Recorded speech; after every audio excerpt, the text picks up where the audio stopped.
아멘. 오늘 저에게 주시는 약속의 말씀 누가복음 8장 11절에서 15절 말씀입니다.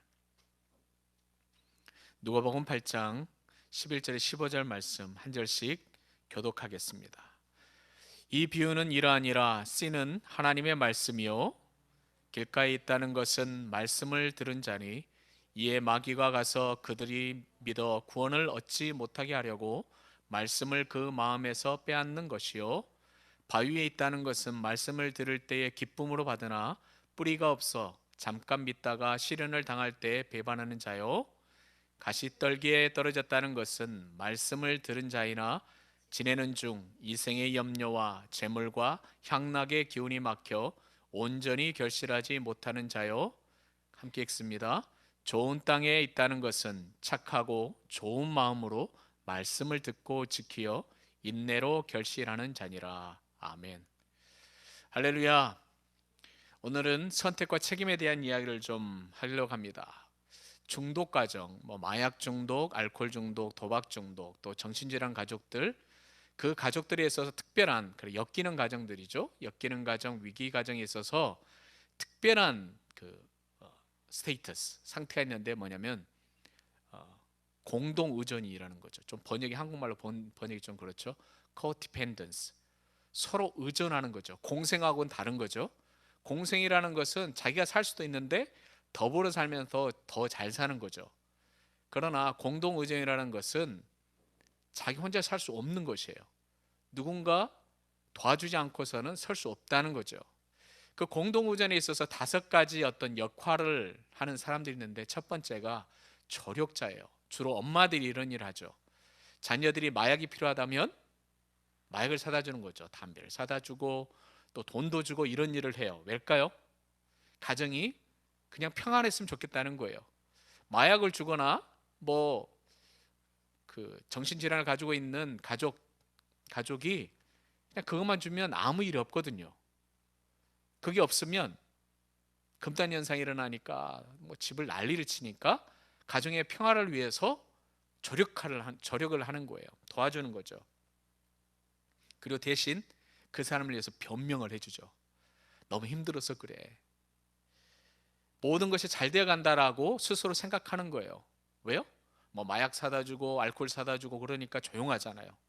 사람들을 행복하게 하려고 노력하죠. 누가요? 조력자가. 근데 이 사람 안에 있는 마음은 뭐냐면 자기가 해놓고도 이건 좀 안 맞는 것 같은데 부적절한 느낌이 든다는 거예요. 그리고 두렵죠. 마약 기운이 떨어지거나 알코올 기운이 떨어지면 도박하러 갔다가 돈 다 잃고 오면 폭력이 일어나고 그러다 보니까 어떻게 해요? 도와줘도 끝이 없다는 그런 무력감에 쌓이게 되는 거죠. 첫 번째는 조력자입니다. 두 번째는 영웅이에요. 중독자가 있으니까 가정이 얼마나 힘들겠어요. 살림도 안 돌아가잖아요. 그러니까 어떻게 하냐면 내가 영웅이 될 거다. 내가 성공해서 우리 가정을 경제적으로 돕고 어떻게 보면 이 어려움이 우리 가정의 어떤 열악한 환경 때문일 수 있으니까 내가 성공을 해서 우리 가정을 구원하겠다. 이런 영웅이 되는 거죠. 문제가 있음을 무시하는 거예요. 그 문제보다는 나 스스로에 집중해서 문제를 덮고 나가려고 하는 그런 생각을 하는 거죠. 마음속 깊은 곳에서는 성공적이면서 모범적으로 가족을 돌보고 싶어 하는 거죠. 그러나 어때요? 두렵죠. 내가 성공하지 못하면 어떻게 할까? 그리고 죄책감에 빠지죠. 그들 되돌아보지 않고 자기 삶에 집중을 하잖아요. 지금 다른 가족들은 죽어나가고 있는데 어떻게 해야 될지 모르는 죄책감. 그리고 수치감이 있어요. 성공을 했다고 하자고요. 성공을 했는데 주변 사람들이 뭐라고 그래요? 너희 집에 그런 어려움이 있다며? 그럼 수치감을 느끼는 거예요. 세 번째는 희생양이에요. 이 사람은 가정에서 자기가 제일 그 사람도 그 사람이지만 나도 사랑을 받아야 되는데 왜 나한테는 관심이 없느냐 하면서 문제아처럼 문제를 일으켜요. 반항하면서 주의를 막 다른 곳으로 돌리는 거예요. 이 희생양 역할을 하는 사람도 수치감이 있죠. 죄책감도 있고 공허감도 있죠. 항상 자기는 외면당한다는 생각을 합니다. 네 번째는 잃어버린 아이예요. 이 사람은요 조용한 가족 구성원인데 어떻게 하냐면 문제를 만들지 않으려고 그래요. 아버지가 알코올 중독이에요. 술을 사달라 막 소리를 질러요. 그러면 엄마는 술을 사러 나가겠죠. 용감한 이 영웅의 역할을 하는 사람은 바깥으로 뛰쳐나가서 자기 할 일을 하겠죠. 문제를 일으키는 아이는 더 난리를 치겠죠. 그러나 이 조용한 아이는 어디론가 피해서 조용히 있는 거예요. 문제가 일어나지 않도록 자기는 문제를 안 만들려고, 눈에 띄지 않으려고 노력하는 거예요. 내면에는 자기가 가족을 돕지 못한다는 죄책감이 있고, 홀로 있다 보니 외로움, 그리고 방치되는, 그리고 속으로는 분노감이 그의 삶을 다스립니다. 마지막 마스코트 역할을 하는 사람이 있어요. 사람을 즐겁게 하죠. 막 집안이 어수선하면 자기가 막 노래를 부르고 가족 전체를 기쁘게 하려고 그런 역할을 하는 사람들이에요. 주의를 다른 곳으로 돌려서 가족이 평안하기를 만들어 보려고 노력하는 거죠. 부적절하고 때에 맞지 않는 농담을 하는 경우가 가끔 있어요. 그래서 자기 자신은 당혹스럽죠. 자기 이렇게 우리 가정을 행복하게 만들려고 함에도 불구하고 자기 자신을 무시하고, 그러므로 인해 자기는 수치감이 드러나고 분노가 일어나는 것을 볼 수 있어요. 자, 왜 이런 이야기를 하냐면 오늘 성경 말씀에 보면 길가에 있다는 것, 길가에 있는 사람은요, 하나님의 말씀이 뿌려졌는데 길가에 있다는 것이 그 말씀을 받지를 못한다는 거예요. 함께 읽어보실까요? 시작.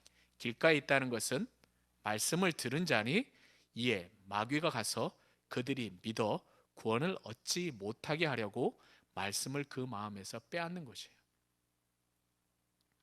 지금 길가에 씨가 뿌려졌는데 마귀가 그것을 훔쳐간다는 거예요.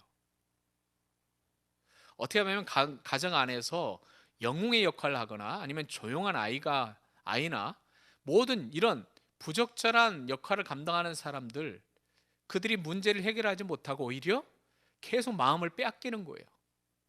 마귀에게.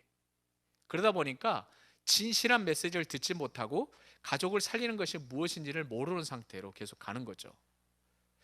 이 길가에 뿌려진 씨앗, 이 길가 땅도 소망이 있죠. 마귀가 어떻게 한다고 그랬어요? 믿지 못하게 한다는 거예요. 못 믿게 하는 건데 아직은 믿을 수 있는 기회가 있어요. 그럼 길가에 있는 사람은 어떻게 해야 됩니까? 예수 그리스도를 믿어야 되죠. 길가 땅이 뒤집어져야 된다는 거예요. 좋은 땅으로. 두 번째, 바위 위에 있다는 거예요. 돌은 좀 치울 수 있는데 누가복음에는 바위라고 표현을 해요. 돌짝밭이 아니고 바위라고 표현합니다.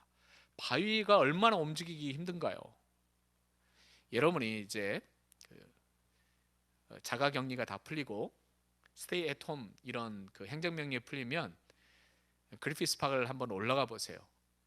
그 그리피스 파크에 보면 바위 사이에 조그마한 꽃들이 뿌리를 내리고 피어 있는 것을 볼 수 있어요. 참 놀랍더라고요. 물도 없을 건데 이슬을 먹고 자라는 건가요? 그러나 그건 오래 자라지 못하죠. 뿌리가 깊지 못하니까. 이 바위에 있다는 것은 뭘 의미한다고요? 잠깐 믿어요. 하나님 말씀 맞아. 정말 은혜가 됩니다. 성령 충만한 경험도 해요. 그런데 어떻게 합니까? 시련이 오니까, 바람이 부니까 뿌리가 뽑히는 거예요. 이런 사람들은 뭐가 필요할까요? 인내가 필요한 거예요. 우리가 이 세상에 살면서 악은 어떤 모양이라도 버려야 됩니다. 돌과 같은 이런 생각도 있지만, 자, 이 말씀 보시죠. 가시떨기. 시작. 가시떨기에 떨어졌다는 것은 말씀을 들은 자이나 지내는 중에 무엇이요? 이생의 염려, 재물, 향락의 기운이 막혀 온전히 결실하지 못하는 자요. 우리가 가난한 자만 시험에 빠지는 것도 아니고요, 부유한 사람이 시험에 안 빠지는 것도 아니에요. 보세요. 이생의 염려, 가난한 사람들이 염려를 하겠죠? 재물, 돈 많은 사람도 염려해요. 없는 사람도 염려하고, 향락, 돈 많은 사람들이 향락을 즐기잖아요. 이들이 어떻게 됩니까? 하나님의 열매를 맺지 못한다고 그래요. 온전히 결실하지 못한다. 이 세상이나 세상에 있는 것들을 사랑하지 말라고 하십니다. 그것이 방금 말씀드린 것처럼 뭐예요? 육신의 정욕과 안목의 정욕과 이 생의 자랑이라는 것이에요. 우리가 이런 것을 선택할 때는 어떻게 됩니까? 영원한 것을 소유하지 못하는 것이에요. 이것은 세상 것이고 하나님께서 사랑하지 않으시는 거예요. 그리고 아버지께로 온 것이 아니에요. 이 세상도 그 정욕도 지나간다고 그런 거예요. 이미 이 세상에서 지나간 것도 있고 영원한 것이 없음에도 불구하고 우리는 그것 때문에 그것을 붙들고 영원히 살려고 하는 무지한 사람, 그 사람의 존재로 살아가려 한다는 것이에요. 영원히 거하지 못할 것을 가지고 욕심을 부리며 살아가는 그런 사람이 되지 말아야 된다는 것이에요. 무엇도 지나갑니까? 이 세상도 지나가는 거예요. 정욕도 지나가는 거예요. 건강함도 지나가는 거예요. 젊음도 지나가는 거예요. 그러나 우리는 영원한 것이 무엇인지를 발견해야 된다는 것이죠. 근데 그 영원한 것을 우리가 선택하느냐 선택하지 않느냐라는 것이죠. 하나님께서 우리에게는 선택과 더불어서 책임을 지게 하시고 그 책임을 당하면 상급을 주시겠다는 자유의지를 우리에게 주신 거예요. 이 말씀 읽어보시죠. 시작. 나더러 주여 주여 하는 자마다 다 천국에 들어갈 것이 아니요 다만 하늘에 계신 내 아버지의 뜻대로 행하는 자라야 들어가리라. 오늘 여러분 여기서 뭘 봐야 되냐면 말만 잘하는 사람은 천국에 못 들어간다는 거예요. 이 다음 구절 보세요. 어느 정도로 말만 했는지 함께 읽죠. 시작. 그날에 많은 사람이 나더러 이르되 주여 주여 우리가 주의 이름으로 선지자 노릇을 하며 주의 이름으로 귀신을 쫓아내며 주의 이름으로 많은 권능을 행하지 아니하였나이까. 말로 했더니 다 되는 거예요. 주의 이름으로 말했더니 귀신이 도망가는 거예요. 주의 이름으로 말했더니 많은 권능이 나타나는, 권능이라는 걸 뭘 의미하냐면 일어날 수 없는 일들이 일어나는 거예요. 우리가 말 한마디 했더니. 우리는 어떻게 생각을 해요? 교회에서? 이건 주의 이름의 능력과는 상충되는 거예요. 주의 이름의 능력이 있어요. 그러니까 말로만 해도 기적이 나타나는 거예요. 내가 말했기 때문이 아니라 주님의 이름에 능력이 있었기 때문에 귀신이 쫓겨나가고 병든 자들이 일어나고 많은 능력이 나타나는 거예요. 그리고 우리가 주의 이름으로 무슨 메시지를 전했기 때문에 그 메시지 안에는 뭐가 있는 거예요? 하나님의 약속의 말씀이 있는 거예요. 그러면 우리가 보기에는 대단한 사람이잖아요. 그런데 그 사람을 뭐라고 말씀하세요? 자, 노란색 글씨 함께 읽어보죠. 시작. 불법을 행하는 자들아. 그들을 향해서 불법을 행하는 자들이라는 거예요. 말만 하는 사람들을 향하여서 예수님께서 불법을 행하는 사람들이라는 거예요. 너 덥지? 따뜻한 옷 입어. 배고프지? 밥 먹어. 말만 하는 거예요. 그게 배고픈 자들에게는 먹을 것을 줘야 되는 거예요. 어린아이에게 물 한 잔을 줘야 되는 거예요. 감옥에 갇혀 있는 자들에게는 찾아가서 그들을 위로해 줘야 되는 거예요. 낙심된 사람에게는 찾아가서 예수 그리스도의 이름으로 위로해 줄 뿐만 아니라 그가 필요한 먹을 것도 갖다 주면서 그들의 삶을 돌봐줘야 되는 거예요. 행동이 필요한 거예요.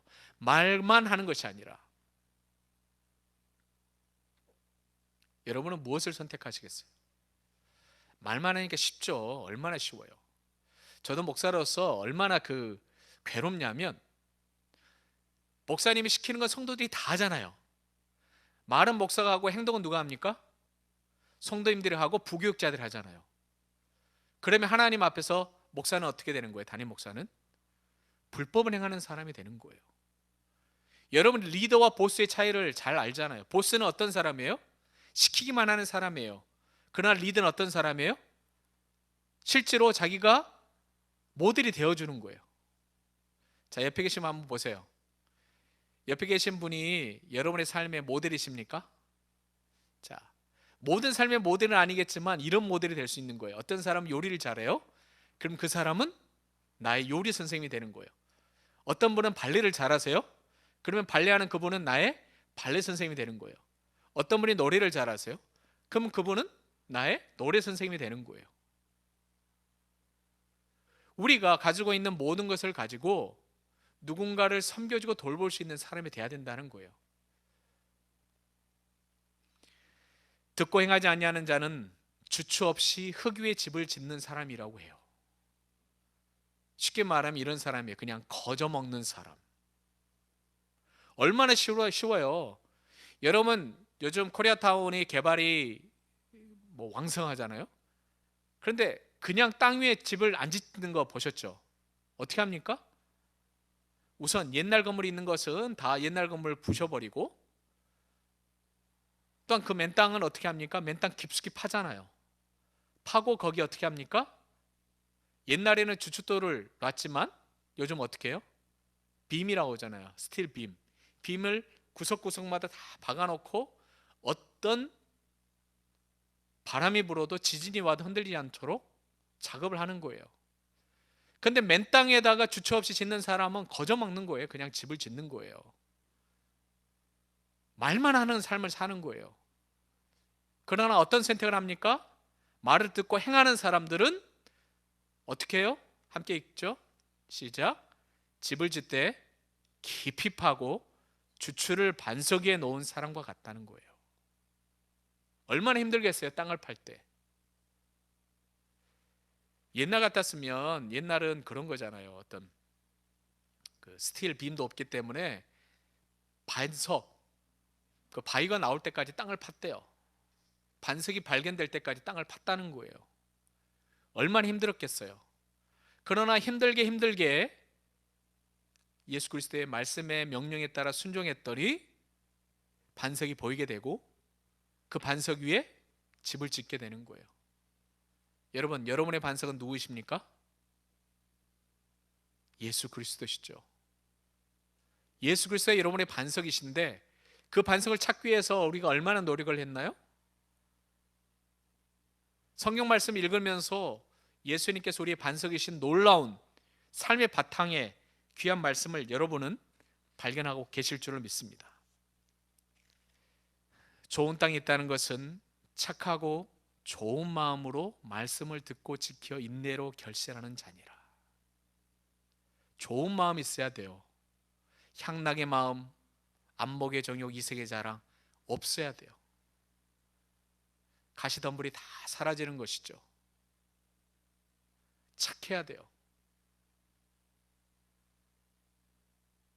욕을 먹어도 욕하지 않고, 핍박을 받아도 핍박하지 않고, 여러분을 저주하면 축복하고, 원수들이 여러분을 해치면 그들을 사랑하고 할 수 있으십니까? 그래서 인내가 필요한 거예요. 참아야 되는 거예요. 하나님의 말씀을 듣고 참아야 되는 거예요. 그런데 이 하나님의 말씀이 뭔지 아세요? 약속인 거예요. 참아 이게 아니고 참으면 영원한 것을 주시겠다는 약속 때문에 참을 수 있는 거예요.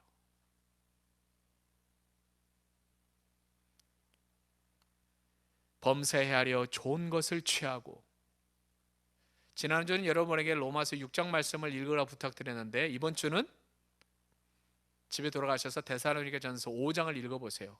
마지막 때에 악은 모양이라도 버려야 되는데 그 모양을 버리고 어떻게 이 악한 시대의 마지막 시대에 좋은 것을 행할 건지에 대한 내용이 다 있어요. 꼭 읽으시기 바랍니다. 좋은 것을 선택하셔야 돼요. 책임을 지지 않으려고 선택을 미루거나 다른 사람에게 책임을 전가하는 경우가 있습니다. 그렇다고 그 책임이 사라지지 않는다는 것이에요. 오히려 더 큰 책임을 져야 되는 상황이 생기는 거예요. 많은 부모들이 마약 중독이나 알코올 중독이나 도박 중독에 빠져 있는 아이에게 그래 오늘만 넘기면 된다라고 조력의 역할을 하다 보면 나중에는 어떻게 됩니까? 감옥에 가게 되는 거예요. 그가 선택할 수 있도록 여러분이 분명한 기준을 세워야 되는 것이에요. 그 부분에 대해서는 알고 싶으신 분이 있으면 제게 오셔서 구체적인 방법을 물어봐 주세요. 그러면 제가 잘 알려드릴게요. 어느 누구도 땅을 파는 수고를 하고 싶어 하지 않겠죠. 그러나 땅을 파지 않고 흙 위에 집을 세울 때는 그 선택을 할 때는 예상보다 큰 어려움이 닥칠 수 있다는 것이에요. 오히려 땅을 파는 그 수고가 더 큰 상급과 기쁨으로 우리를 인도하는 축복의 근원이 될 수 있다는 것이에요. 어떤 풍파가 몰아쳐도 우리가 수고하여 세운 집은 무너지지 않는다는 것이에요. 사라지지 않는다는 것이에요. 한번 넓은 바다를 한번 생각해 보세요. 요즘처럼 엔진으로 핵연료로 몇 년을 그냥 운전하고 항해할 수 있는 그런 배를 생각하는 것이 아니라 돛을 단 배를 한번 생각해 보시라고요. 우리는요, 우리 인생에 어려움과 걱정에 바람이 불면 싫어해요. 그러나 풍파가 없으면요, 배가 못 움직이는 거예요. 바람이 있으니까 배가 움직이는 거예요. 우리가 가고 싶은 곳으로 가는 거예요. 강한 바람이 불면 어떻게 할까요? 그 강한 바람 때문에 더 빨리 우리가 원하는 목적지에 갈 수 있는 거예요. 대신 무엇이 있어야 됩니까? 그 바람을 잘 탈 수 있는 기술이 있어야 되는 거죠. 그 기술이 바로 하나님의 약속의 말씀을 듣고 행동하는 것이에요. 넓은 바다에 바람 한 점이었다면 우리는 우리가 힘을 써서 노를 저어가면서 그 바다를 건너가야 되는 것이에요. 바람이 불지 않으면 배는 앞으로 갈 수 없는 거예요. 고난의 풍랑은, 고난의 바람은 오히려 우리를 더 빨리 주님이 계신 그곳으로 향해할 수 있도록 우리를 돕는다는 것이에요. 순풍이든 강풍이든 폭풍이든 우리는 어떤 행동을 선택해야 되는 거예요.